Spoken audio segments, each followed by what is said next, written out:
ઓંકારબિંદુ સંયુક્તમ નિત્યમ ધ્યાયન્તિ યોગિનઃ કામદમ મોક્ષદમ ચૈવ ઓમકારાય નમો નમઃ.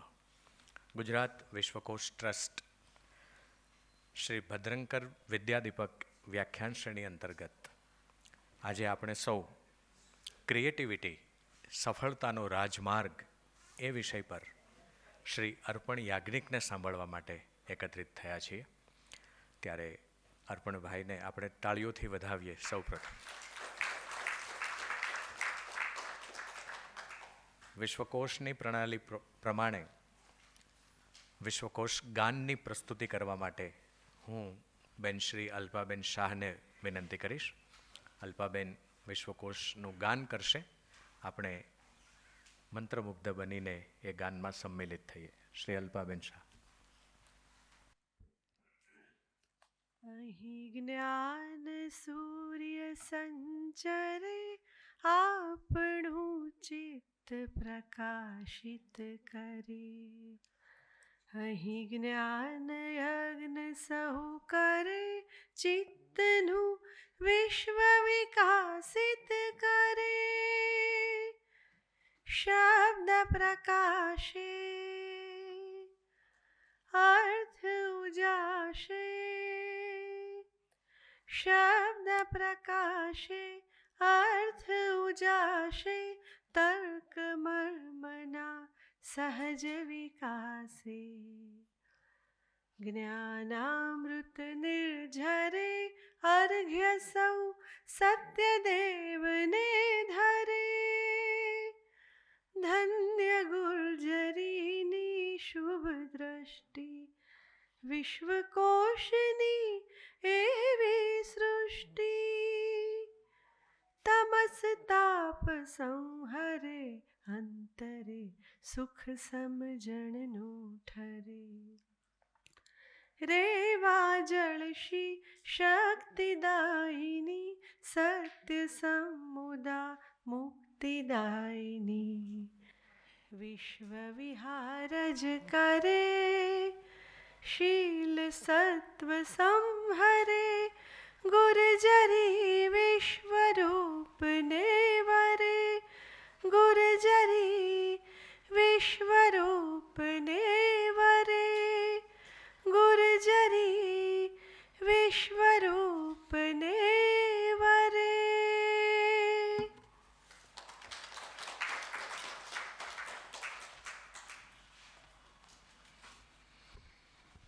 આભાર અલ્પાબેન. ગુર્જરી વિશ્વરૂપને વરે. વિશ્વકોશ ભવનમાં આપણે બેઠા છીએ.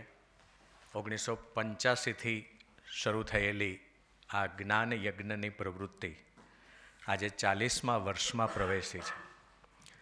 મુરબ્બી શ્રી ધીરુભાઈ ઠાકરનું સ્વપ્ન કે ગુજરાતી ભાષાને વિશ્વકોશ મળે, વિશ્વકોશની સાથે સાથે સાહિત્ય અને અન્ય કલાઓને પણ એટલું જ પ્રોત્સાહન મળે, અમદાવાદ અને આસપાસના લોકોને એક અજોડ કાર્યક્રમો માણવા મળે, આવા બધા શુભાશયથી શરૂ થયેલું વિશ્વકોશ આજે વટવૃક્ષ બન્યું છે. એના આપ સૌ સાક્ષી છો. ત્યારે હવે અમે જેમની રાહબરી હેઠળ કામ કરી રહ્યા છીએ એવા અમારા પથદર્શક મુરબ્બી શ્રી કુમારપાળ દેસાઈ સરને વિનંતી કરીશ કે વિશ્વકોશ અને આજની જે વ્યાખ્યાન શ્રેણી છે એના વિશે આપ થોડા અમને માહિતગાર કરશો. શ્રી દેસાઈ સાહેબ.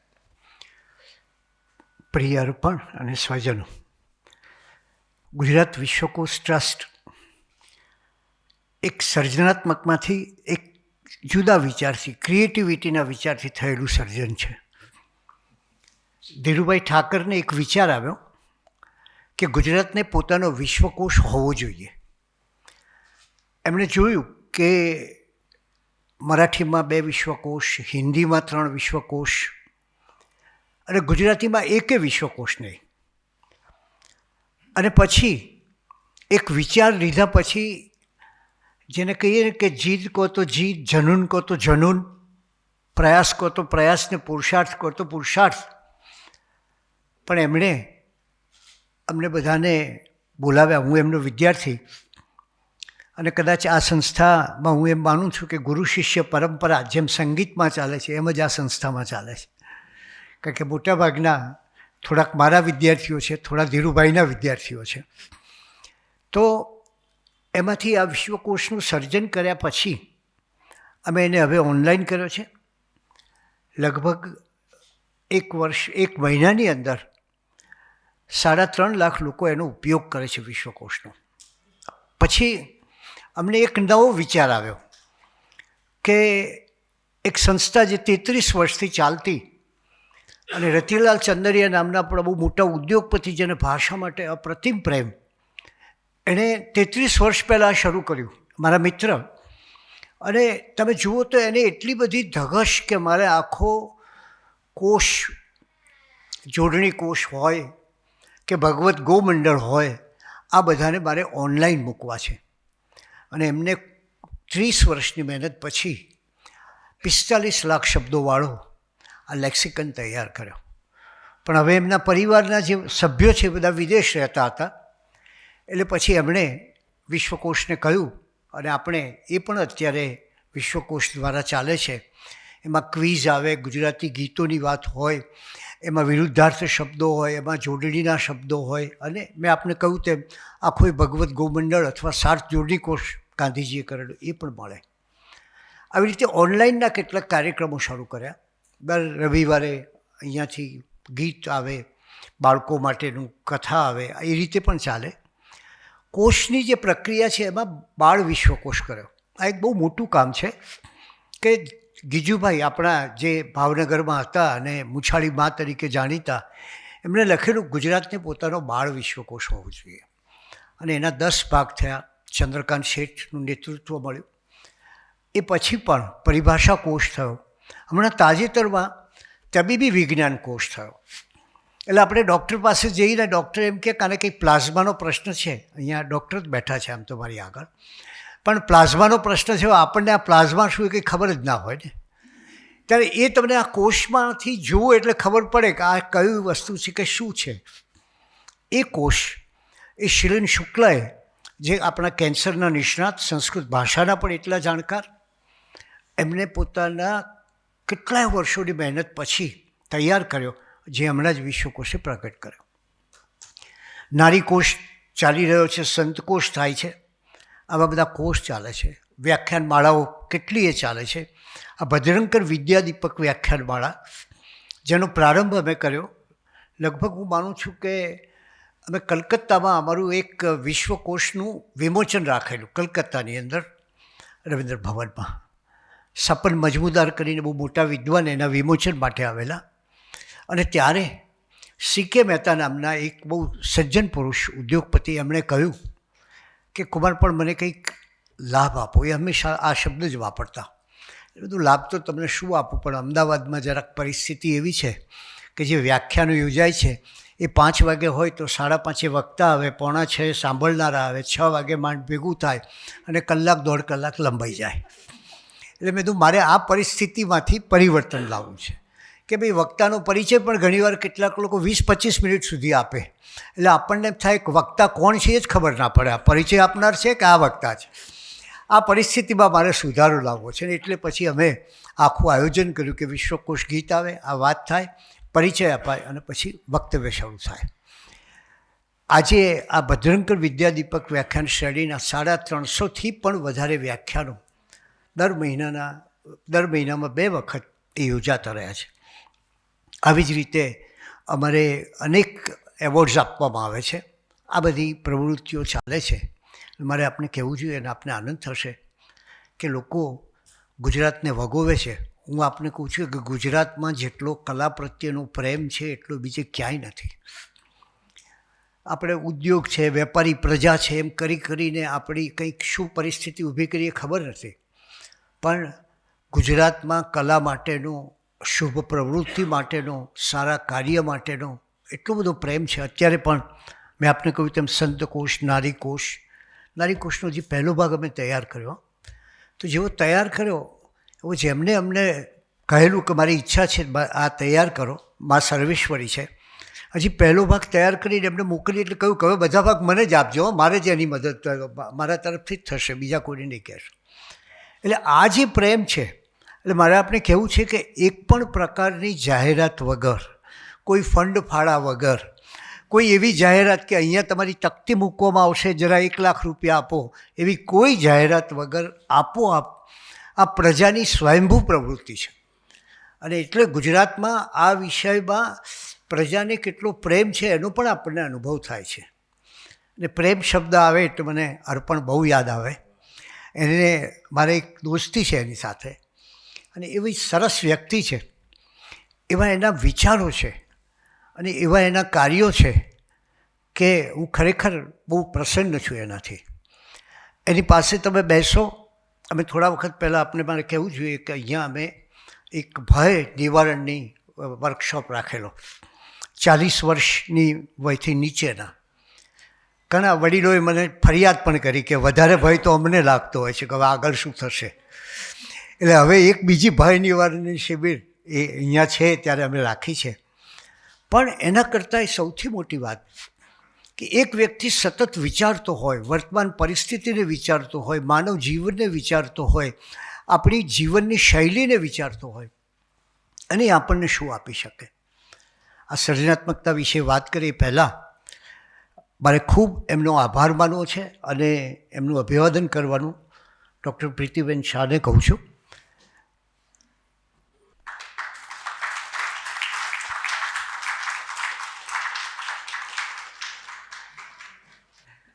અને અર્પણના મમ્મી અને પપ્પા અહીંયા છે એટલે આપણે એમને રિક્વેસ્ટ કરીએ કે તમે અર્પણને બને એટલો અહીંયા રાખે આપણને, કે જેથી આ બધી વસ્તુઓ મળતી રહે. ફરી ખૂબ વ્યસ્ત હોય છે, ક્યાં કેવા કેવા લોકોને એ તાલીમ આપે છે આપણને કલ્પના ન થાય. હમણાં દુનિયાભરમાંથી જુદા જુદા લોકો જે આવેલા એને આખી વૈદિક સિસ્ટમ પ્રમાણે આપણી જે ભાવના છે એ કઈ રીતે તમારા જીવનમાં પરિવર્તન કરી શકે, આવી બધી ઘણી વસ્તુઓ છે એની પાસે. એટલે આપણને જેટલી એક એક આઈટમ જેમ પેલું જાદુગર પેશ કરતો જાય એમ પેશ કરતા રહે. પણ સૌથી વધારે તો એમનો ખૂબ આભાર, અને એમને વિશે થોડીક વાત ભાઈ અશ્વિનભાઈ કરશે અને પછી આપણે કાર્યક્રમ આગળ ચલાવીએ. આભાર સર. અર્પણભાઈ એવું મોહક વ્યક્તિત્વ છે કે પરિચયમાં આવો એટલે એમ થાય કે એમની સાથે જોડાયેલા જ રહીએ. ખૂબ નવા વિચારો સાથે પણ આપણું પ્રાચીન ભૂલ્યા નથી. આપણી ભાતીગળ સંસ્કૃતિ પણ એના બ્લડમાં છે. હાલમાં તેઓ પેન સ્ટેટ યુનિવર્સિટી યુએસએમાં કમ્યુનિકેશન વિભાગમાં એસોસિએટ પ્રોફેસર તરીકે પોતાની સેવા આપી રહ્યા છે. એમણે centre for creativity enhancement Manipal યુનિવર્સિટીમાં પણ કોઓર્ડિનેટર તરીકે કામ કર્યું છે. 60 દેશ સાથે સંકળાયેલી global youth team for initiatives of ચેન્જના કન્વીનર અને ચેરપર્સન તરીકે પણ સરસ કામ કર્યું છે. ક્રિએટિવિટીના એક્સપર્ટ છે. દરેક વાતમાં ક્રિએટિવિટી તમારું જીવન કેવી રીતે બદલી શકે એના એમની પાસે બહુ એંગલ છે.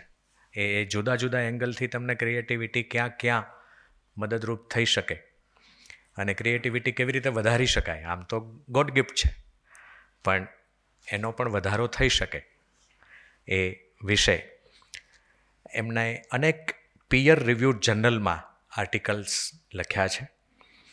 ઇન્ટરનેશનલ લેવલના જર્નલમાં પણ એમના અનેક ચેપ્ટર્સ એમણે લખ્યા છે. આખી બુક્સ પણ એમાં અગત્યના જે ચેપ્ટર્સ હોય તો એમાં અર્પણભાઈનું નામ હોય.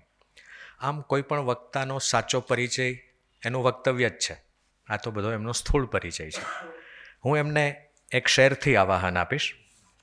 મોરારી બાપુની કથામાં સાંભળેલો શેર. જીવન અર્પણ કરી દીધું કોઈને એટલા ખાતર. જનકભાઈ, જયેશભાઈ, જીવન અર્પણ કરી દીધું કોઈને એટલા ખાતર, મરણ આવે તો કહી શકું મિલકત પરાઈ છે. શ્રી અર્પણ યાજ્ઞિક. વિશ્વકોશ ટ્રસ્ટનો કુમારપાળભાઈનો ખૂબ ખૂબ આભાર કે તમે આટલો અનહદ પ્રેમ રાખ્યા કરો છો મારા પ્રત્યે. અને અહીંયા હું આવું ને એટલે પછી લગભગ 2 અઠવાડિયા સુધી તો હું અરીસામાં પોતાની જાતને જોતો જ નથી, કારણ કે અહીંયા એટલું બધું પોતાના વિશે સાંભળી લીધું હોય છે કે પછી જોવાની ઈચ્છા જ નથી થતી. પછી 2-1 અઠવાડિયા થાય એટલે નશો ઉતરે.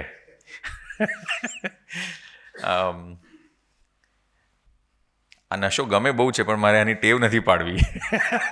પણ હું અહીંયા આવતો જરૂર રહીશ. આ એક સર્જનાત્મક વિચાર જ્યારે અંકુરિત થયો ત્યારે ગુજરાત વિશ્વકોશ ટ્રસ્ટ બન્યું, અને આજે એનાથી સમાજને કેટલો બધો લાભ થાય છે કે એનું કોઈ ગણિત જ નથી. એનું જો તમે મોડર્ન ભાષા અને મોડર્ન મેનેજમેન્ટની એમાં ઇમ્પેક્ટ અસેસમેન્ટ કરવા જાઓ તો કોઈ પોસિબિલિટી જ નથી કે એનું ઇમ્પેક્ટ અસેસમેન્ટ થઈ શકે. સો આવી એક સંસ્થા એક સર્જનાત્મક વિચારમાંથી ઉદ્ભવી છે. જો આવા બહુ જ બધા સર્જનાત્મક વિચારો ભેગા થાય તો કેવી મહાનદીઓ બની શકે છે એ આપણે વિચારી પણ નથી શકતા. સો આજે હું તમારી સમક્ષ ક્રિએટિવિટી અને સર્જનાત્મકતા વિશે થોડી વાત કરવા માટે આવ્યો છું. અને ક્રિએટિવિટી મારા હૃદયની બહુ નજીક છે, કારણ કે જે ક્રિએટિવિટીએ મને આપ્યું છે એ મારા માટે બહુ જ વેલ્યુએબલ છે, બહુ જ કિંમતી છે. ક્રિએટિવિટી એ મને નજરિયો આપ્યો છે, એક દ્રષ્ટિ આપી છે.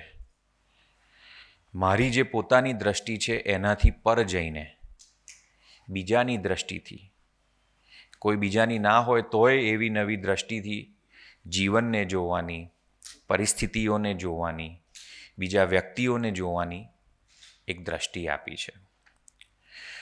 સો હું શરૂઆત કરીશ એક નાના થોટ એક્સપેરિમેન્ટથી. હું તમને એક સિચ્યુએશન આપીશ અને તમે ખાલી વિચારજો. તમારે વિચારવાનું જ છે, વધારે નથી કરવાનું. સો કશુંક થયું છે, કોઈક એવી ઘટના ઘટી છે કે જેને લીધે તમને, એટલે ઇન્ડિવિજ્યુઅલ યુ એકને તમને સિલેક્ટ કરવામાં આવ્યા છે. સિલેક્ટ શેના માટે કરવા આવ્યા છે કે જે માનવતા છે, માનવતાના પ્રતિનિધિ તરીકે તમને સિલેક્ટ કરવામાં આવ્યા છે. તમે સરસ એક એનું પ્રેઝન્ટેશન બનાવવાનું છે કે ભાઈ માનવતા શું છે, એના સારા પાસા, ખરાબ પાસા, all the good, bad, ugly, beautiful, so on and so fourth.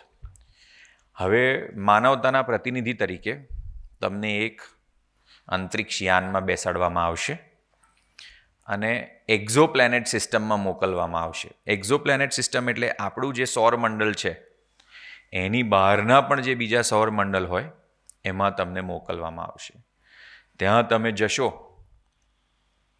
તો ત્યાં તમને એક એલિયન મળશે. એલિયન સૌને ખબર છે ને? હા, બીજા ગ્રહ. તો એવું એલિયન મળશે તમને.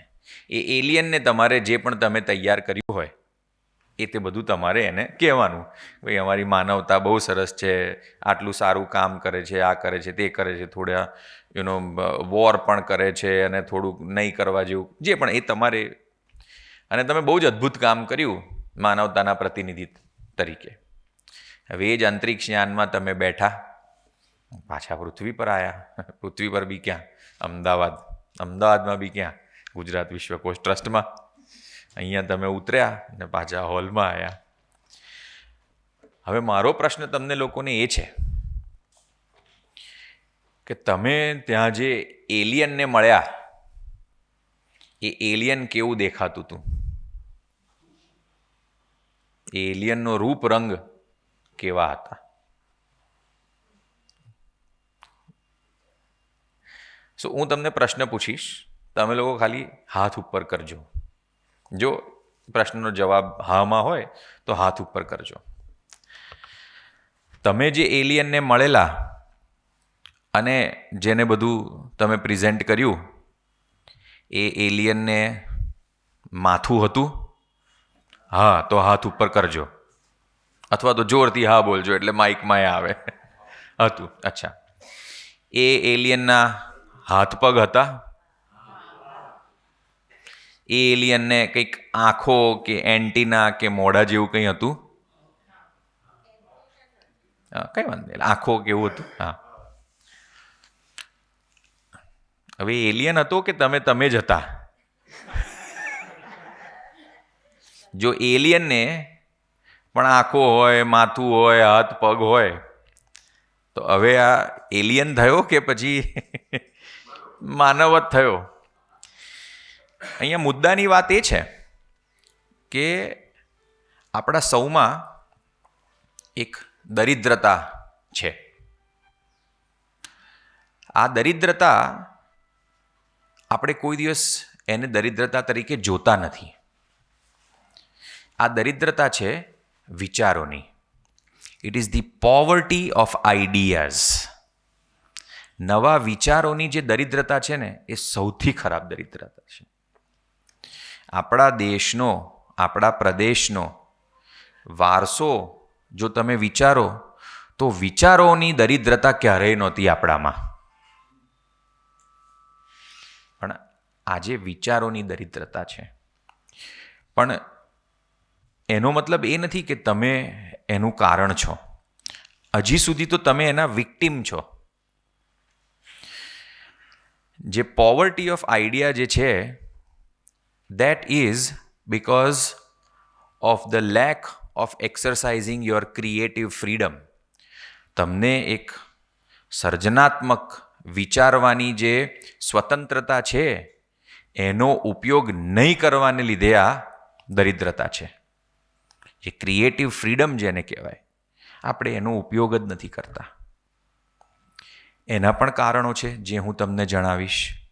પણ આ દરિદ્રતાને સમજવી બહુ જરૂરી છે. સમજવા કરતાં પણ મહેસૂસ કરવી એ ઓર વધારે જરૂરી છે. પોતાનામાં રહેલી આ દરિદ્રતા, પૈસે ટકે ગમે તેટલું હોય, પણ દરિદ્રતા, જેમ અષ્ટલક્ષ્મી હોય, 8 પ્રકારના લક્ષ્મીજી હોય, એમાં આ લક્ષ્મીજીનો આપણી પર આશીર્વાદ ના હોય તો પણ એ તકલીફ છે. સો આનું કારણ શું? તો કારણ 3 છે. પહેલું કે આપણે બધા જ માનવો સ્ટેન્ડર્ડાઇઝિંગ મિકેનિઝમમાંથી પસાર થતા હોઈએ છીએ. એનો મતલબ કે મેન્યુફેક્ચરિંગ કોઈ યુનિટ હોય, એસેમ્બલી લાઇન હોય, એમાંથી જો ગાડી બનીને નીકળે તો બધી સેમ જ નીકળે, જુદી જુદી ના નીકળે. એવી જ રીતે આપણે પણ એક મેન્યુફેક્ચરિંગ અને એસેમ્બલી લાઇનમાંથી પસાર થતા હોઈએ છીએ. સૌથી પહેલી આ જે મેન્યુફેક્ચરિંગ અને એસેમ્બલી લાઇન છે એ છે પેરેન્ટિંગ. તમે સહેજ ધ્યાનથી વિચાર કરજો કે વિશ્વના દરેક માતા પિતા પોતાના પુત્ર અને પુત્રીને શું કહેતા હોય છે? તમારી ભાષા બોલતા હોય કે ના બોલતા હોય, કે એમની ભાષા હોય કે ના હોય, પણ તમે જ્યારે વિચારશો અને એનું મેટાથીમેટિક એનાલિસિસ કરશો તો લગભગ 3 કે 5 વસ્તુઓ જ માતા પિતા પુત્ર પુત્રીને કહેતા હોય છે. સાચું બોલવાનું, બી કાઇન્ડ, બી ગુડ, ભણવાનું, રિસ્પેક્ટ યોર એલ્ડર્સ, આ જ વસ્તુ. અને આ જે છે ને, આ વિશ્વનો સૌથી મોટામાં મોટો ઇન્ફોર્મલ બિહેવિયરલ મોડિફિકેશન પ્રોગ્રામ છે. કોઈ પણ જાતનું આપણું જે વર્તન, આપણા વિચારો, એને સ્ટ્રીમલાઇન કરવાની આ સૌથી મોટી સિસ્ટમ છે. હજી તો આ પતી ના હોય એ પહેલાં બાળક એજ્યુકેશન સિસ્ટમમાં જતું રહે. એજ્યુકેશન સિસ્ટમમાં જાય એટલે પછી બીજા 12 વર્ષ સુધી, 15 વર્ષ સુધી, વધારે ભણો તો 20 વર્ષ સુધી તમે કઈ રીતે meaning making, information processing, data analysing, આ તમે કઈ રીતે કરશો એની એક જ રીત તમારી ઉપર થોપી દેવામાં આવે છે. તમે જુઓ તો પરીક્ષાઓ અહીંયા કેવી રીતે લેવાતી હોય છે, 95% એસે લખવામાં આવે, ફિલ ઇન ધ બ્લેન્ક્સ અને મલ્ટિપલ ચોઇસ ક્વેશ્ચન. એટલે આપણી તૈયારી પણ પછી એ રીતની થતી જતી હોય છે. બહુ બધા પાસા છે. હું એવું નથી કહેતો અને હું ક્યારે પણ એવું નહીં કહું કે પેરેન્ટિંગ ના હોવું જોઈએ કે એજ્યુકેશન ના હોવું જોઈએ. સરસ્વતીજી વગર તો ક્યારેય કોઈ જ જાતના લક્ષ્મીજી નથી, અને હોય તો એનો મતલબ નથી. પણ આમાં આપણે જે ઉછેર કરીએ છીએ કે જે ટ્રેનિંગ આપીએ છીએ એમાં થોડીક તકલીફો છે. એને લીધે આજે તમારા બધાના જે એલિયન જે એક જેવા જ હતા ને, હાથ પગવાળા ને મોઢાવાળા ને એવા, એ સ્ટેન્ડર્ડાઇઝિંગ આવી ગયું છે. નવા વિચારો કેમ નથી આવતા એનું કારણ આ છે. મેં કીધું કે તમે લોકો વિક્ટિમ છો, એનું કારણ આ છે. આજે તમારો છેલ્લો દિવસ છે વિક્ટિમ રહેવાનો. મેં તમને હવે સાવચેત કરી દીધા છે. મેં તમને જણાવી પણ દીધું છે કે આનું કારણ શું છે. આના પછી પણ જો તમારામાં દરિદ્રતા રહે તો એ તમારો ચોઇસ અને તમારી નિર્ણય છે, એમાં હું કંઈ ના કરી શકું. હજી એક કારણની વાત કરું જે બહુ જ સમજવા જેવું છે, કારણ કે આ બધું મૂળભૂત છે સર્જનાત્મકતામાં.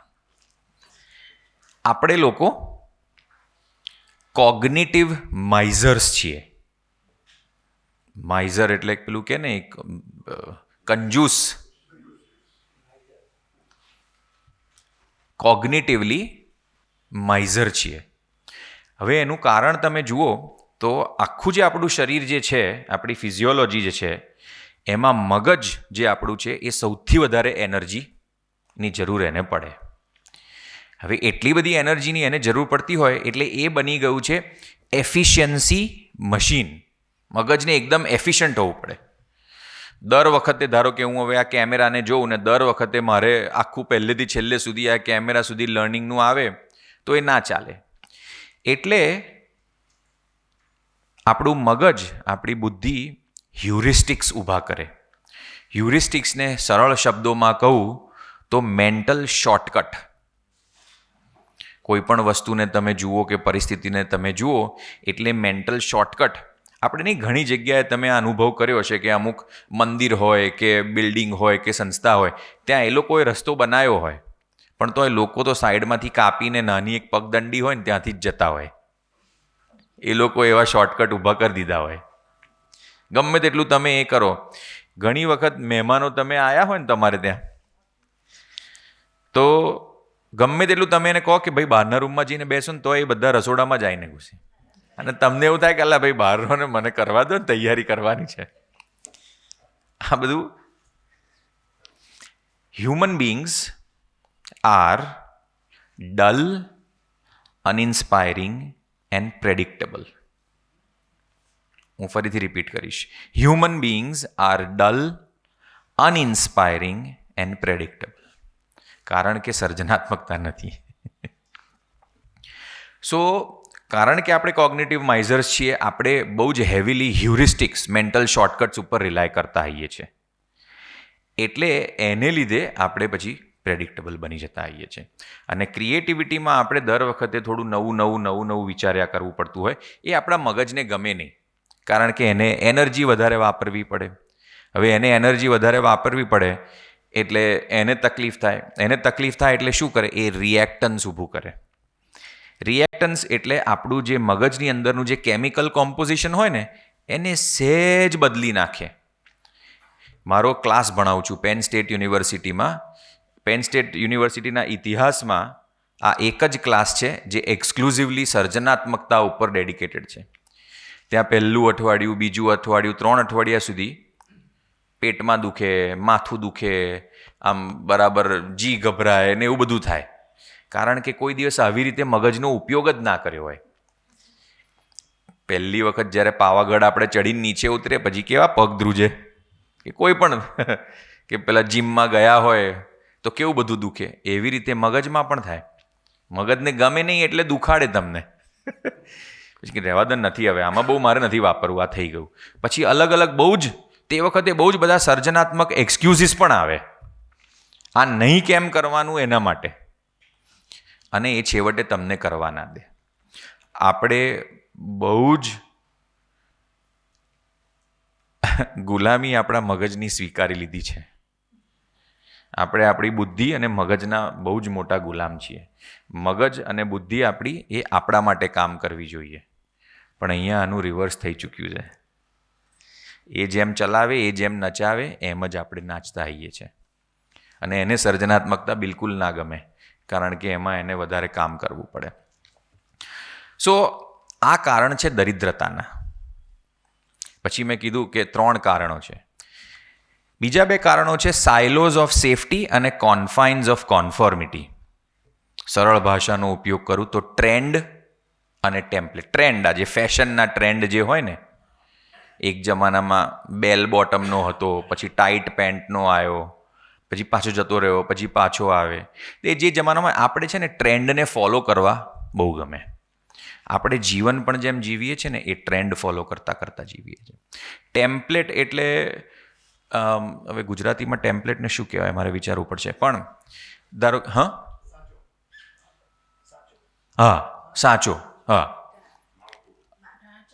વાહ વાહ વાહ, ધીસ ઇઝ લાઈવ વિશ્વકોશ. ક્રિએટિવિટી. એ સાચો તમારો બની ગયો, માળખું તમારું બની ગયું, તો પછી તમે એની અંદર જ રમ્યા કરો. આજે માનવ જીવન કેવી રીતે જીવવું એના પણ બહુ બધા માળખા છે. આપણે એની અંદર જ જીવતા આવીએ છીએ. અને એ પછી check check check check check. ખબર છે પેલું એક છાપામાં એક પેલું આવે કે જોઈન ધ ડોટ્સ. એ ડોટને તમે જોઈન કરો ને એટલે એક સરસ સુંદર પિક્ચર આવે. એમાં પેલું એક સાબર જેવું પક્ષી હોય, માછલી એના મોઢામાં હોય. એવું કોઈ એક જીવન પણ એવું જ થઈ ગયું છે. આટલા આટલા આટલા આટલા ડોટ તમે જોઈન કરો એટલે એક સરસ જીવન થઈ જશે. પણ જમાનો એટલો બધો બદલાઈ ગયો છે કે એ ડોટ્સ હવે તમે જોઈન કરો કે ના કરો, જીવનમાં આનંદ તો છે જ નહીં.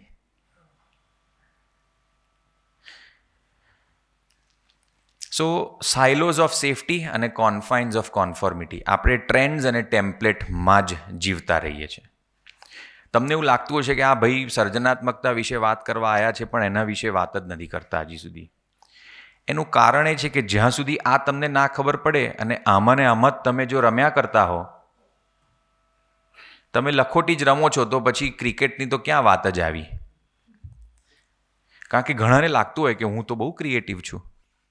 એકચ્યુઅલી તમે ક્રિએટિવ નથી, તમે આમાં જ રમો છો, પણ ત્યાં થોડુંક તમે નાનું મોટું આડું અવળું કરી દો છો. તમે આમાંથી જ્યારે બહાર નીકળવાનો પ્રયત્ન કરો ને તો એક ફેઝ આવે જેને કહેવાય ક્રાઇસિસ ઇન કોન્ફિડન્સ. એ બહુ અઘરો સ્ટેજ છે, કારણ કે તમે જે તમારું માળખું હોય એને છોડીને તમે આવ્યા હો. નવું માળખું તમારી ક્રિએટ કરવાની તમારી તે વખતે પૂરેપૂરી ક્ષમતા ના હોય, કારણ કે તમે યાત્રામાં એકલા છો, તમને કોઈ મદદમાં પણ ના આવે. એટલે મોટા ભાગે પછી શું કરે લોકો, પૂંછડીને 2 પગ નીચે કરી અને પાછા પેલામાં આવી જાય. હજી આગળના પણ અમુક સ્ટેપ્સ છે, ક્રિએટિવ ક્લિફ ઇલ્યુઝન, ક્રિએટિવ, પણ હું એ બધામાં નહીં જોઉં. અહીંયા હું એ કરીશ, પણ તમને થોડુંક સર્જનાત્મકતા વિશે સમજાવી દઉં. લિટરેચરમાં લગભગ 287 જેટલી અલગ અલગ ડેફિનેશનો સર્જનાત્મકતાની છે. 1950માં જેપી ગિલફર્ડ નામના સાયકોલોજિસ્ટ, જે અમેરિકન સાયકોલોજીકલ એસોસિએશનના તે વખતના પ્રેસિડેન્ટ હતા, એમને એમના પ્રેસિડેન્શિયલ એડ્રેસમાં બધા જ જે હજારો સાયકોલોજીસ્ટ ભેગા થયેલા એમને કીધું કે તમે ક્રિએટિવિટી ઉપર ધ્યાન આપો. હવે તે વખતે કારણ એ હતું કે સાયકોલોજીસ્ટને તે વખતે ઇન્ટેલિજન્સ સમજવી હતી. કેવી રીતે તમે ઇન્ટેલિજન્સ સમજી શકો અને રિપ્રોડ્યુસ કરી શકો, અને બહુ સફળતા નહોતી મળતી. એટલે એ લોકો અલગ અલગ દિશામાં જોતા હતા કે ક્યાંથી અમે ઇન્ટેલિજન્સને એક્સપ્લેન કરી શકીએ. તો એક એમનો પ્રયાસ હતો સર્જનાત્મકતાને સમજવાનો, કે ક્રિએટિવિટીથી ઇન્ટેલિજન્સ આવે છે. એટલે એ 1950ના પ્રેસિડેન્શિયલ એડ્રેસ પછી રિસર્ચરે સિસ્ટમેટિક એમાં રિસર્ચ કરવાની શરૂ કરી, અને શરૂઆતમાં ફ્લોનો કોન્સેપ્ટ આવ્યો. પછી બ્રેન સ્ટોર્મિંગ કદાચ તમે બધાએ સાંભળ્યું હશે, તો એ બ્રેઇન સ્ટોમિંગ આવ્યું ને એનું બધું રિસર્ચ ચાલ્યું ને પછી તો જાતનું ને હવે છેલ્લે ડિઝાઇન થિંકિંગ કદાચ તમે લોકોએ સાંભળ્યું હોય તો ત્યાં સુધી પહોંચેલું છે. પણ ઓફકોર્સ ઇન્ટેલિજન્સ અને ક્રિએટિવિટી થોડું ઘણું એમાં સિમિલારિટી છે, પણ પૂરેપૂરું નથી. બે આખી જુદી જ વસ્તુ છે. ઇન્ટેલિજન્સને અમુક જોઈએ તો ક્રિએટિવિટી જોડે કોઈ લેવા દેવા નથી ને ક્રિએટિવિટીને ઇન્ટેલિજન્સ જોડે લેવા દેવા નથી. અહીંયાથી એની સિસ્ટમેટિક સ્ટડી અને અન્ડરસ્ટેન્ડિંગની શરૂઆત થઈ અને પછી અલગ અલગ બે જૂથ છે જે ક્રિએટિવિટીને કઈ રીતે ડિફાઇન કરવી એના વિશે એમાં મતભેદ છે. કે એમાં creativity is the ability to generate ideas, પણ કેવા આઈડિયા? એ આઈડિયાની કોઈ યુઝફુલનેસ હોવી જોઈએ, એમાં કોઈ નોવેલ્ટી હોવી જોઈએ, એમાં કોઈ યુનિકનેસ હોવી જોઈએ. એની હાઉ આ બધું છે, પણ આ બહુ આપણા કામનું નથી. એ બધું એકેડેમિયામાં જે બેસીને કરતું હોય એમના માટે છે. હું પોતે ક્રિએટિવિટીની કોઈ ડેફિનેશન સાથે એને સબસ્ક્રાઇબ નથી કરતો, પણ એક વેબસાઇટ છે મેકાર્થર જીનિયસની એક વેબસાઇટ છે. એના FAQ એટલે ફ્રીક્વન્ટલી આસ્ડ ક્વેશ્ચન્સ, એમાં એક એક્સપ્લેનેશન આપ્યું છે સર્જનાત્મકતાનું. એને એ મારા હૃદયની સૌથી નજીક છે અને હું તમને જણાવું છું કે એ શું છે. પણ એ પહેલાં મેકાર્થર જીનિયસ વિશે કહી દઉં. મેકાર્થર જીનિયસ એ મારા હિસાબથી વિશ્વનું સૌથી મોટું સન્માન છે. કારણ કે આ સન્માન માટે તમે ના અપ્લાય કરી શકો, ના તમને કોઈ રેકમેન્ડ કરી શકે, કે કોઈ રીતે તમે એના માટે અપ્લાય કે કશું જ ના કરી શકો. એક હાઈલી કોન્ફિડેન્શિયલ સિક્રેટ કમિટી છે જે તમારા કામને વર્ષો સુધી ફોલો કરે, 5 વર્ષ, 10 વર્ષ, 15 વર્ષ, અને તમારા કામ અને એના ઇમ્પેક્ટને એ લોકો જુએ. અને એક દિવસ તમને ફોન આવે કે તમે મેકાર્થર જીનિયસ તરીકે સિલેક્ટ થયા છો. એ ફોન આવે એની સાથે તમને લગભગ એ લોકો પ્રાઇઝ, પુરસ્કારની સાથે જે પ્રાઇઝ હોય મની, લગભગ 5 કરોડ જેટલું એ આપે.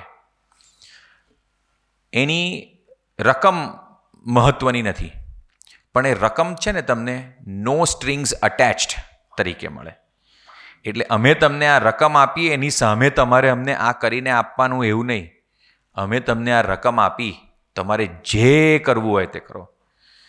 એને બાળીને એનું તાપણું કરવું હોય તો તાપણું કરો, એના હાર બનાવીને ગણપતિ ભગવાનને ચડાવવા હોય તો એ કરો, એને બેંકમાં ફિક્સ ડિપોઝિટ મૂકીને તમારે એક ટાપુ પર રહેવું હોય તો રહો.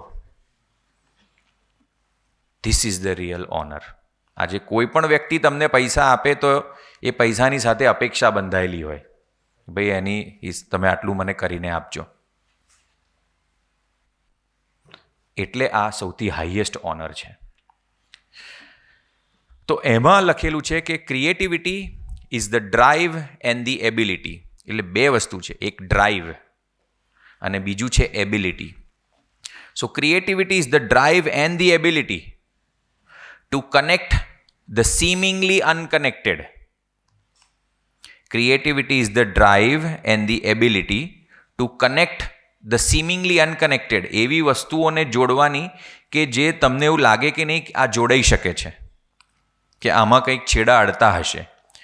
So creativity is the drive and the ability to connect the seemingly unconnected in significant ways. અહીંયા કોઈ સ્ટેટિસ્ટિક્સ કે મેથેમેટિક્સનું હશે તો એમને ખબર હશે કે સિગ્નિફિકન્સ એ બહુ હાયર લેવલ કોન્સ્ટ્રક્ટ છે. ઇમ્પોર્ટન્સ કરતાં પણ સિગ્નિફિકન્સ વધારે છે. તમને જ્યારે ઇન્વિટેશન આવે તો ઇન્વિટેશનમાં લખેલું આવે કે please bring your significant other. કોઈ દિવસ એવું ના લખેલું આવે કે please bring your rich other, beautiful other, muscular other, કેવું significant other. So creativity is the drive and the ability to connect the seemingly unconnected in significant ways so as to enrich the understanding of the self, of the society and the cosmos. પોતાની જાતને સમજવા માટે, પોતાના સમાજને સમજવા માટે, અને આ વિશ્વ, આ બ્રહ્માંડને સમજવા માટેની એન્હેન્સ્ડ એબિલિટી, એ છે સર્જનાત્મકતા. કારણ કે સર્જન થયેલું છે ને, શક્તિથી સર્જન થાય ને સર્જનની શક્તિ હોય, પણ બંને શક્તિઓને સમજવા માટે સર્જનને સમજવું પડે.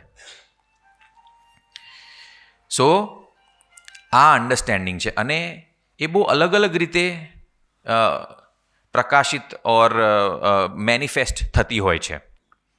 પણ એમાં સૌથી બેસ્ટ છે કે creativity has the ability two expand the Horizon of your imagination. Horizon એટલે ક્ષિતિજ, ઇમેજિનેશન એટલે કલ્પના. પહેલાં તો એ જ માનવામાં ના આવે કે આપણી કલ્પનાને પણ કોઈ ક્ષિતિજ હોઈ શકે.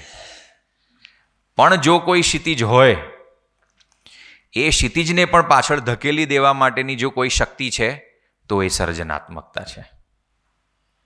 આવી આ શક્તિ છે. પછી એને તમે નાના બોક્સમાં બાંધી દો. અચ્છા, ઓ તમે ક્રિએટિવ છો એટલે તમે પોયમ લખતા હશો ને તમે ગીત ગાતા હશો, તમે નૃત્ય કરતા હશો, કે તમે કંઈ પ્રોડક્ટ બનાવતા હશો ને કંઈ નવી જાતને સાબુ બનાવ્યો ને નવી રીતે તમે કંઈક પરફ્યુમ બનાવ્યું. એ બહુ નિમ્ન સ્તરનું છે. એવી રીતે પણ મેનિફેસ્ટ થતું હોય છે, પણ એકલું એ જ છે એવું નથી. ક્રિએટિવ વ્યક્તિ એને કહેવાય જે અખંડ મોજમાં રહેતું હોય. કારણ કે જ્યારે તમે ક્રિએટિવલી વિચારતા હો, જ્યારે તમે નવા વિચારના કનેક્શન ઊભા થાય ને, ત્યારે તમારા મગજમાં જે ડોપામિનનો એક રિલીઝ થાય ને, એ જે તમે બાકી પણ બધી અમેઝિંગ પ્રવૃત્તિઓ જે આખો દિવસ કર્યા કરો છો, જેમ કે મોબાઈલમાં રીલ જોવાના, વોટ્સએપ જોવાના, કે જે જુગારી વ્યક્તિને જુગાર રમતી વખતે મળે છે અને જે આલ્કોહોલ કન્ઝમ્પશન કરતું હોય એને એ વખતે મળે છે, એ જ ડોપામિન હિટ તે વખતે મળે છે.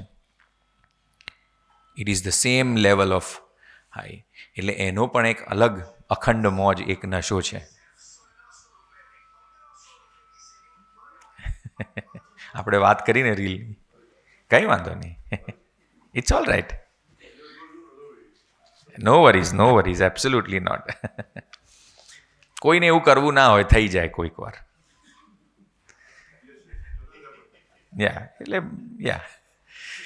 સો એ એક આપણે મોજમાં જીવીએ છીએ.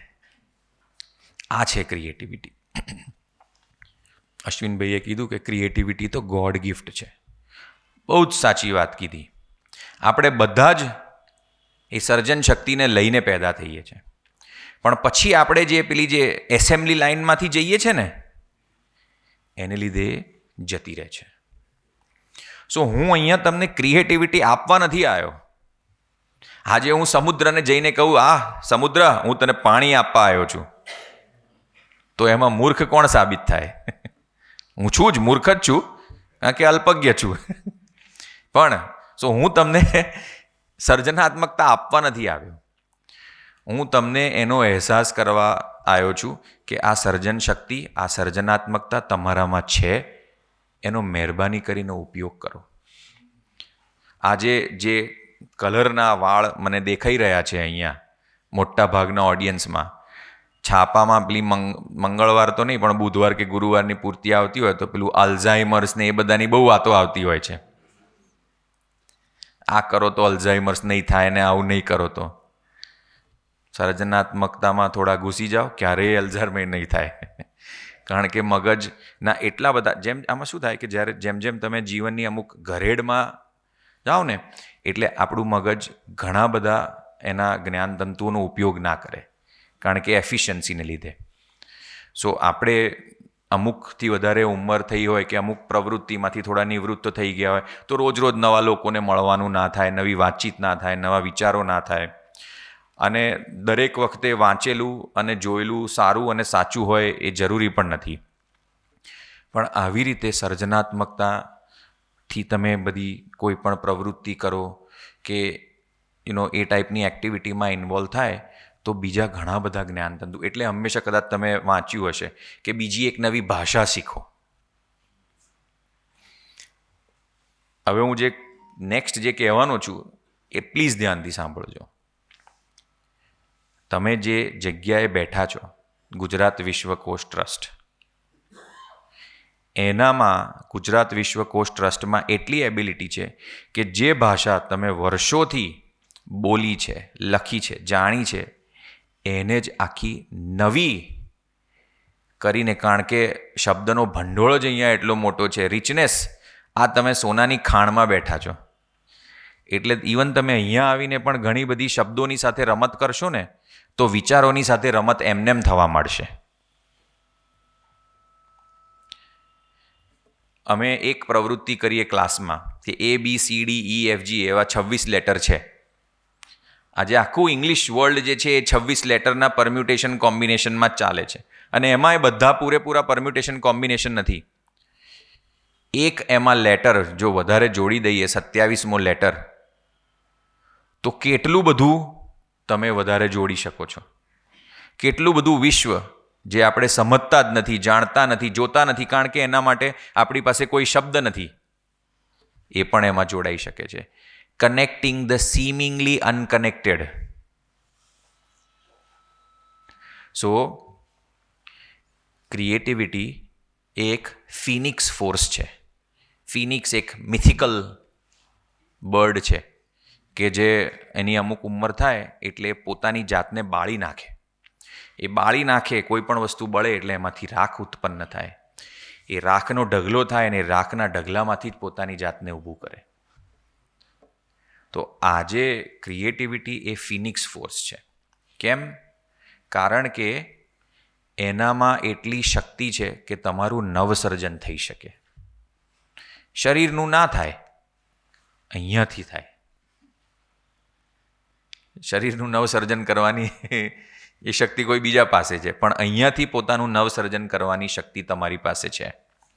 તમારા વિચારોથી, તમારી આજુબાજુની જે સમાજ છે એના અન્ડરસ્ટેન્ડિંગથી, તમારા પોતાના ઓળખથી. અને આ એક વસ્તુ એવી છે કે જે તમે કોઈ પણ ફિલ્ડમાં હો કે ના હો, બધી જ જગ્યાએ અપ્લાય કરે છે. આજે વિશ્વનો કોઈ પણ એક ખૂણો નથી, કોઈ પણ એક વ્યવસાય નથી, કોઈ પણ એક ધંધો એવો નથી કે કોઈ પણ એવી ક્રિયા નથી કે જેમાં સર્જનાત્મકતાનો ઉપયોગ ના હોય. માતાને બાળકને જો કારેલાનું શાક ખવડાવવું હોય, એવું મસ્ત ક્રિએટિવિટી કરે, પેલાને ખબર જ ના પડે છેલ્લા અઠવાડિયાથી કારેલા ખાય છે. બહુ મસ્ત છે. આ વાળું કર્યું, ફરીથી કરજે ને.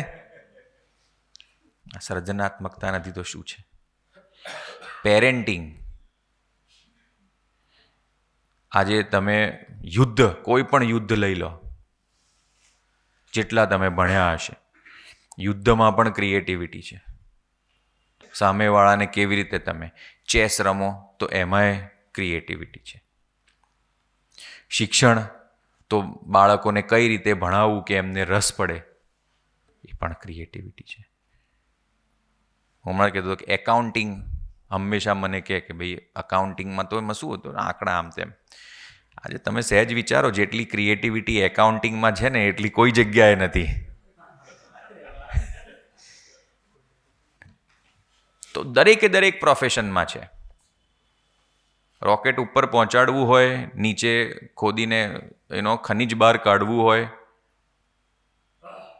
દરેકે દરેક પ્રોફેશનમાં ક્રિએટ. આજે જમાનો એવો આવી ગયો છે કે આખો એક ક્રિએટિવ ક્લાસ ઉભરીને આવી રહ્યો છે. that creative class is coming up. Talent, technology અને ટોલરન્સ, આ 3 એના લક્ષણો છે. ક્રિએટિવ ક્લાસનો જમાનો છે કારણ કે ક્રિએટિવ ઇન્ડસ્ટ્રીઝ વધી રહી છે. આજે મીડિયાની જે આખું જે વર્લ્ડ છે, આટલો બધો આપણો જે સમય ખાઈ જાય છે, એ આખી ક્રિએટિવ ઇન્ડસ્ટ્રી છે. બીજા પણ બધી કેટલી ઇનોવેશનનું આખું ઇકોસિસ્ટમ ઊભું થઈ રહ્યું છે. તો creative industries are on supreme rise. હવે કોઈ પણ એન્જિનને ચલાવવું હોય તો કોલસા તો જોઈએ જ ને. ક્રિએટિવ ક્લાસ એના કોલસા છે. અને જે ગ્લોબલ ક્રિએટિવિટી રિપોર્ટ આવેલો છે એમાં તમે જોશો તો ક્લિયર ઇન્ડિકેશન છે કે જે જગ્યાએ ક્રિએટિવ ક્લાસ અમુક ટકાથી વધારે છે એ બધા દેશ વિકસિત દેશ છે. આપણા દેશનો અત્યારે સૌથી મોટામાં મોટો ગોલ કયો છે? વિકસિત ભારત. વિકાસશીલ નહીં, વિકાસશીલમાંથી આપણે વિકસિત ભારત તરફ જઈ રહ્યા છે અને 2047 સુધી આપણે આ પતાવવાનું છે. તો 2047 સુધી કેવી રીતે પતશે? આપણે કોઈ પણ રોકેટને અંતરિક્ષમાં મોકલવું હોય તો એની જોડે બૂસ્ટર રોકેટ જોડવામાં આવે. એ બૂસ્ટર રોકેટનું કામ શું છે? એક એસ્કેપ વેલોસિટી કરીને હોય કે અમુકથી વધારે એની ગતિ હોય તો જ પૃથ્વીના ગુરુત્વાકર્ષણને એ ભેદી શકે. તો આપણે પણ એ જે ગુરુત્વાકર્ષણ, જે ભારતનું જે ગુરુત્વાકર્ષણ છે, જે એને રોકી રહ્યું છે, એને ભેદવાનું છે. અને ભેદવા માટે ક્રિએટિવ ક્લાસ જોઈશે, ક્રિએટિવિટી જોઈશે. જ્યારે આ બૂસ્ટર જોડાશે ત્યારે 2047 શું એની પહેલાં વિકસિત ભારત તરફ આપણે જઈ શકીશું, કે એને જીવી શકીશું, એને જોઈ શકીશું. કેવું હશે? પેલું જે આપણે હંમેશા ભૂતકાળ માટે જ પેલું એક ગીત ગાતા હોઈએ છે, જહાં ડાલ ડાલ પર સોને કી ચિડિયા કરતી હૈ બસેરા, ભારત દેશ. આપણે તો જોવા નહોતા ગયા, પણ આપણે માની લીધું છે. હવે જો એ માની લીધું હોય આપણે ચકલીઓ શોધવી પડશે. ચકલીઓ ગાયબ થઈ ગઈ છે મારી બેટી અમદાવાદમાંથી. પહેલા ચકલીઓ તો શોધીએ, પછી સોનાની ચકલીઓ શોધીશું. આ તો મેં થોડુંક લાઇટ કરવા માટે, પણ ક્રિએટિવિટીને સમજો. અને ક્રિએટિવિટી આપણામાં છે, ગાયબ થઈ ગઈ છે. તમારામાં ભરપૂર છે. વીંટી ખોવાયેલી હોય અંધારામાં તો દેખાવાની નથી જ્યાં સુધી એની પર પ્રકાશ પડશે. આ વીંટી તમારી અંદર જ ખોવાયેલી છે, મહેરબાની કરીને થોડો પ્રકાશ પાડો. એવી ઉજ્જવલિત થશે કે તમને બદલી નાખશે. અને એ જ આપણે કરવાનું છે. જે ક્રિએટિવ એરોબિક્સ કરીને એક જે મારું જે પુસ્તક હતું અને એમાં એક્સરસાઇઝીસ હતી, 4 એક્સરસાઇઝીસ હતી. એમાં પહેલી એક્સરસાઇઝ જે હતી ને એ ફાઇન્ડિંગ ફેક્ટ્સ હતી, કે કોઈ પણ વસ્તુ હોય તો એના વિશે ફેક્ટ શું છે. આ બોટલ ધારો કે છે, કે આ bottle this is plastic, it is transparent, it is lightweight, I can throw it. So આ બધું જે છે ને તે વોટ ઇટ ઇઝમાં આવે. આ છે, પણ બીજું એક આખું જગત છે. એ ક્રિએટિવ એરોબિક્સ 2માં આવે, naming new names. What this is not. આ શું નથી? આ હાથી નથી, આ તમે જે ધારેલું એ એલિયન નથી, આ સીતાફળ નથી. તો કોઈ પણ વસ્તુ હોય એનો બીજો સાઈડ પણ હોય ને, સિક્કાની બીજી બાજુ. હવે આ જ વસ્તુ તમે પોતાના વિશે વિચારો. વોટ યુ આર જે છો, અને what you are not, what you could be. તમારે ક્યાં જીવવું છે? કારણ કે વોટ યુ આર એમાં કોઈ જ આનંદમાં નથી હોતું. હંમેશા આપણે we want to be better, we want to be. પણ એ જે આપણને જે બનવું હોય છે ને, કે જ્યાં ખરેખર સંતોષ હોય છે, જ્યાં ખરેખર ફૂલફિલમેન્ટ હોય, મિનિંગ હોય, એ બધું હોય છે વોટ ઇટ ઇઝન્ટમાં, જે તમે નથી એમાં. પણ એ તમારે જર્ની કરવી પડશે ને, એ યાત્રા કરવી પડશે. એ યાત્રા કેમ કરતા નથી? કારણ કે એ યાત્રામાં અનસર્ટનિટી છે, એમ્બિગ્વિટી છે, આપણને ખબર નથી. અને એમાં ભય આવી જાય છે પાછો. જ્યાં સુધી એ ભય પરાસ્ત ના થાય ત્યાં સુધી આપણે જઈએ જ નહીં વોટ ઇટ ઇઝન્ટમાં. ક્રિએટિવ એરોબિક્સ 3માં આપણે સિમિલારિટીઝ શોધીએ છીએ. તમે નાનપણથી જોયું હશે, પેલું છાપામાં આવે સ્પોટ ધ ડિફરન્સ. 2 ઇમેજીસ હોય, સરખી જ હોય, અને એમાં 8 ડિફરન્સ હોય, તમારે શોધી કાઢવાના. કોઈ ટ્રેનિંગ, કોઈ પ્રેક્ટિસ વગર 5 તો બધા શોધી જ કાઢે. ખિસ્સું ગાયબ છે, ટોપી ઊંધી છે, કુંડું નથી, બારી નાની છે, ચકલી ગાયબ છે.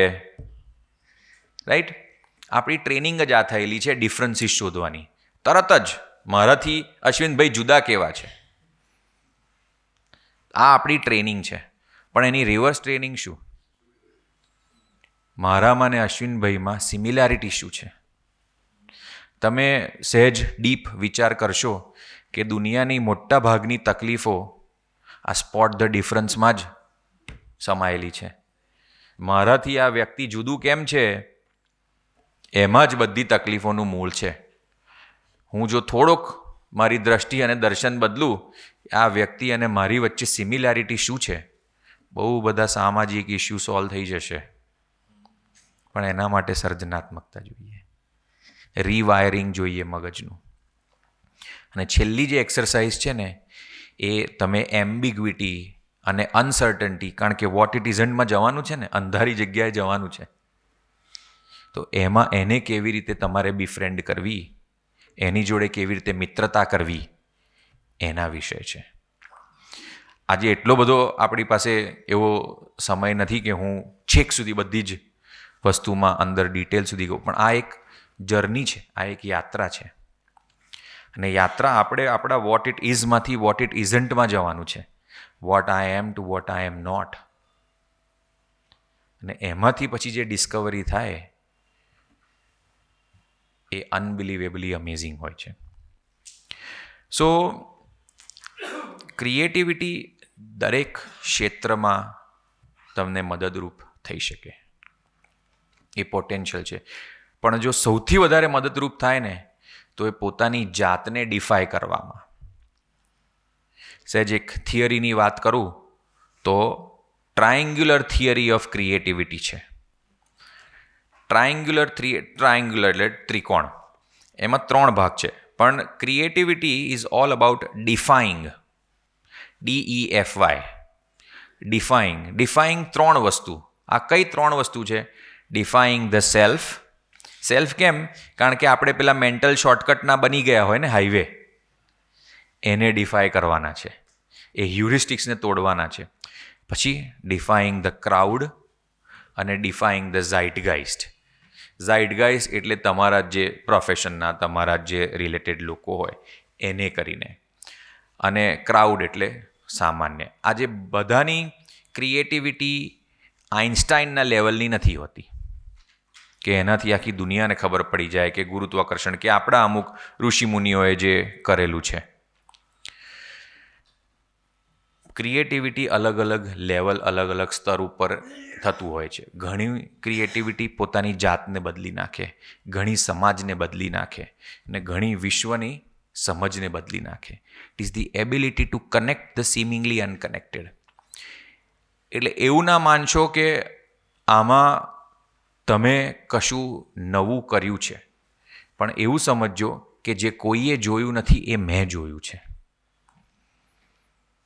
આજે કોઈ પણ નેતા હોય, બિઝનેસ લીડર હોય, એ લોકો એવી ઓપોર્ચ્યુનિટી જુએ છે જે કોઈ બીજાએ એ વખતે ના જોઈ હોય.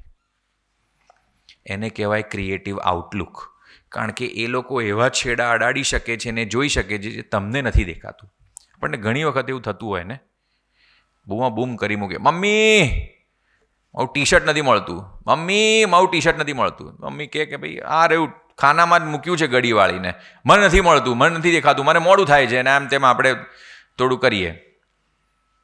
પછી મમ્મી જે આપણી બિચારી જે કામ કરતી હોય, એનો આપણો વહાલ અને સ્નેહ હોય, એટલે એનું કામ મૂકીને આવે, અને તરત આ તો રહ્યું તારી સામે તો છે, હા મારું મને તો કંઈ દેખાતું જ નહોતું, ક્યારનું જોતો હતો. એવી ઘણી બધી વસ્તુઓ છે જે આપણી સમક્ષ છે પણ આપણને દેખાતી જ નથી, કારણ કે આપણી પાસે એ દ્રષ્ટિ નથી. થોડી ટેકનિકલ વાત કરું તો એ પ્રોવોકેશન નથી. ગુરુત્વાકર્ષણ આઇન્સ્ટાઈનને જ કેમ દેખાયું? બહુ બધા લોકોએ ફળ પડતા જોયા હશે. એ ઇન્ક્યુબેશન હતું, એનામાં એ પ્રોવોકેશન એટલે એ પ્રશ્ન હતો, એ પ્રશ્નને ઇન્ક્યુબેટ કરતો હતો. આઇન્સ્ટાઈનને થિયરી ઓફ રિલેટિવિટી એના વિશે જ વિચાર કરતા હતા. એપીજે અબ્દુલ કલામે જે આખું મિસાઇલ રેવોલ્યુશન લાયા, એ પ્રોવોકેશન હતું. બહુ જ નાની નાની વસ્તુને જ્યારે તમે એને છેડા જોડો ને, એમાંથી જ વિચારો અને આમ સમાજની વ્યવસ્થા બદલી નાખે એવા વિચારો નીકળતા હોય છે. Point I M trying to make is, આ સમુંદર તો છે જ, પણ એ સમુંદરમાં સુનામી ક્યારે આવશે? સુનામી ત્યારે જ આવે જ્યારે અંદરથી ધરતીકંપ આવે. તો હું અહીંયા તમારામાં એ ધરતીકંપ લાવવા માટે આવ્યો છું. કારણ કે એ જે સર્જનાત્મકતા તમારામાંથી જે નીકળશે ને એનાથી તમને ફાયદો થશે, તમારા સ્વજનોને ફાયદો થશે અને આજુબાજુમાં રહેનારા સમાજને પણ થોડો ફાયદો થશે.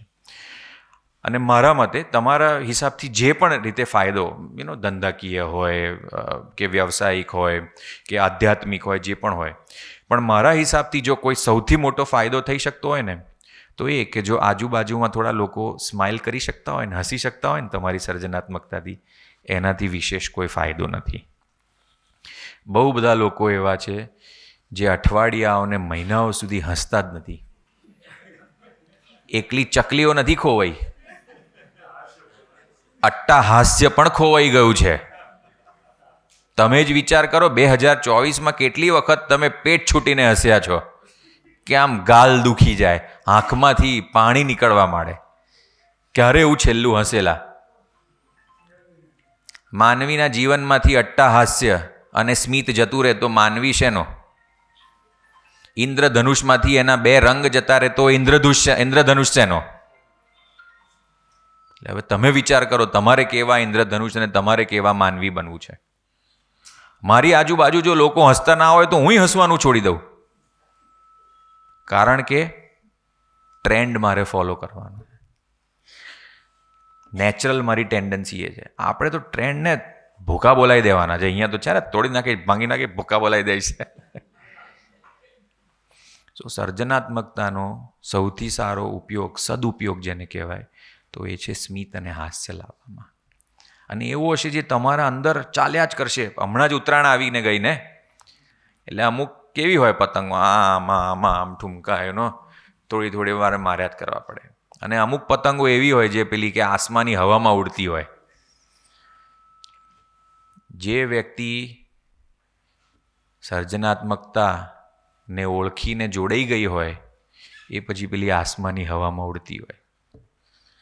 તો મારી પણ એવી ઈચ્છા રહેશે કે તમે આસમાની હવામાં ઉડો. આના વિશે આપણે થોડું ડીપમાં પણ જઈશું, આગળ મોકો મળશે એટલે થોડું એ કરીને જઈશું. આજે તો જસ્ટ એક ઇન્ટ્રોડક્શન આપવું હતું કે આ છે શું. એટલે એ મારી ઈચ્છા અને પ્રણામ અને આદર સાથે હું મારું અહીંયા વક્તવ્યને કન્ક્લુડ કરું છું. એક વખત ફરીથી આભાર કે જેના સર્જનાત્મક વિચારને લીધે આપણે અહીંયા ભેગા થયા છે. અને આભાર ગુરુ શિષ્ય પરંપરાનો કે જેથી એકલું આ સંસ્થા નહીં પણ આ દેશની સંસ્કૃતિ પણ ટકીને રહેલી છે. ગુરુ શિષ્ય પરંપરા ના હોત તો આપણું કોઈ આધ્યાત્મિક માળખું જ ના રહ્યું હોત. સો વિથ ધેટ, ચકલીઓની જેમ આ ગાયબ ના થવી જોઈએ. પ્રણામ.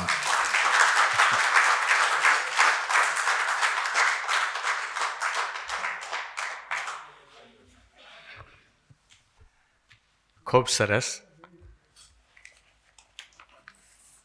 અર્પણભાઈને સાંભળ્યા જ કરીએ એવું થાય. આપ અમારા નાનકડા આમંત્રણને માન આપીને પધારો છો એનો અમને અતિશય આનંદ છે. સમય રેતીની માફક સરકતો હોય છે. એક એક ક્ષણને આપણે જીવી લેવાની હોય છે. તો આપ સૌનો ગુજરાત વિશ્વકોશ ટ્રસ્ટ વતી વિશેષ આભાર માનું છું.